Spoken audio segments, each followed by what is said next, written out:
ఎంత దారుణమైనటువంటిది అంటే అందరికీ తెలిసినటువంటిది. చంద్రబాబు నాయుడు చేసినటువంటి స్కామ్ 3,300 కోట్ల ప్రాజెక్టు సిమెన్స్కి సంబంధించింది. 90% సిమెన్స్ పెట్టుకుంటుంది, గ్రాంట్ని ఏడిస్తుంది, ఏమి లేకుండా గ్రాంట్ని ఏడిగా ఇస్తుంది.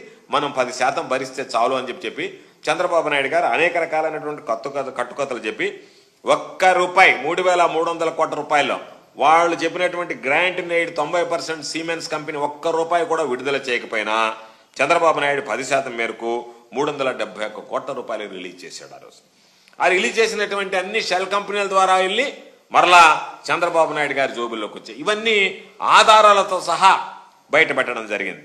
ఎందుకంటే ఈరోజు ఒక్కసారి చూస్తే వాళ్ళ ఒప్పందం స్లైడ్ నెంబర్ 1 ఇస్తే ఒకసారి వాళ్ళకి సంబంధించినటువంటి ఒప్పంద వివరాలు ఉన్నాయి. ఏ విధంగా దానికి సంబంధించినటువంటి గ్రాంట్ నేడ్ ఏ విధంగా ఇస్తానన్నారు, దానికి ఏ విధంగా స్పెషల్ ఇన్ కైండ్ గ్రాంట్ అని చెప్పి వచ్చింది, దాని మీద ఏ విధంగా మార్పులు చేశారనేటువంటిది ఒక్కసారి దానికి సంబంధించినటువంటి ఒప్పందానికి సంబంధించినటువంటిది.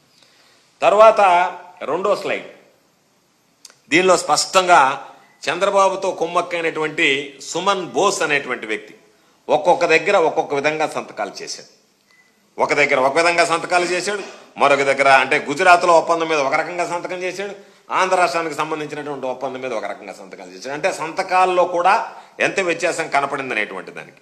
అదేవిధంగా స్లైడ్ నెంబర్ 3 and 4 నెక్స్ట్ స్లైడ్లో చూస్తే Andhra Pradesh skill development corporation MD మధ్య డిజైన్ టెక్ సిమెన్స్ మధ్య కుదిరినటువంటి ఒప్పందంలో ఎప్పటి నుంచి ఒప్పందం అమల్లోకి వస్తుంది అనేటువంటి దానికి తేదీలు కూడా వేయలేదు. 4వ స్లైడ్ చూస్తే తేదీలు కూడా వేయకుండానే ఈ ఒప్పందానికి సంబంధించినటువంటి దానిలో తేదీలు కూడా వేయకుండా ఇది వేశారు. అంటే ఇది నిలువెత్తు స్కామ్కి నిదర్శనమా కాదా అనేటువంటిది అర్థం చేసుకోవాల్సినటువంటి పరిస్థితి. దానికి సంబంధించినటువంటి వచ్చినటువంటి అగ్రిమెంట్స్లో కనీసం తేదీలు కూడా లేకుండా బ్లాంక్ పెట్టినటువంటి వాటిని కూడా ఖాళీలు కూడా పూర్తి చేయకుండా ఈరోజు ఆ అగ్రిమెంట్ పేపర్లన్నీ ఈరోజు ఆధారాలుగా ఉన్నాయి కాబట్టి వీటన్నిటిని కూడా నిర్వీర్యం చేసేటువంటి ప్రయత్నంలో భాగంగా ఉన్నాయి కాబట్టి ఇవి ఆల్రెడీ సిఐడి సేకరించినటువంటి ఆధారాల భాగం. గతంలో ఉన్నటువంటి మనం అనేక సందర్భాల్లో మనం అసెంబ్లీలో కూడా దీని గురించి చర్చించడం జరిగింది.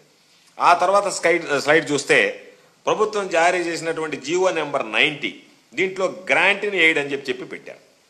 తీరా ఒప్పందం దగ్గరికి వచ్చేటప్పటికి ఆ గ్రాంట్ ఇన్ ఎయిడ్ అనేటువంటి పదాన్ని తీసేశారు. ఎంత అవినీతి అంటే గ్రాంట్ ఇన్ ఎయిడ్ 90% అని చెప్పి జీవో 90లో 90% గ్రాంట్ ఇన్ ఎయిడ్ అని చెప్పి పెట్టి ఆ తర్వాత అసలు గ్రాంట్ ఇన్ ఎయిడ్ అనేటువంటి పదమే లేకుండా దాన్ని తొలగించినటువంటి ఆ క్లాజ్లో దానిలో ఉన్నటువంటి జీవో నెంబర్ 90లో ఉన్నటువంటి క్లాస్. ఆ తర్వాత మనం నెక్స్ట్ స్లైడ్కి వెళ్తే సిమెన్స్తో ఒప్పందం ప్రకారం వాళ్ళ దగ్గర కుదిరినటువంటి ఒప్పందం ప్రకారం థర్డ్ పార్టీకి అప్పగించకూడదు ఈ కాంట్రాక్ట్ అనేటువంటిది ఒక షరత్ దాంట్లో ఉన్నటువంటి. ఆ షరత్ ఉన్నా సరే హఠాత్తుగా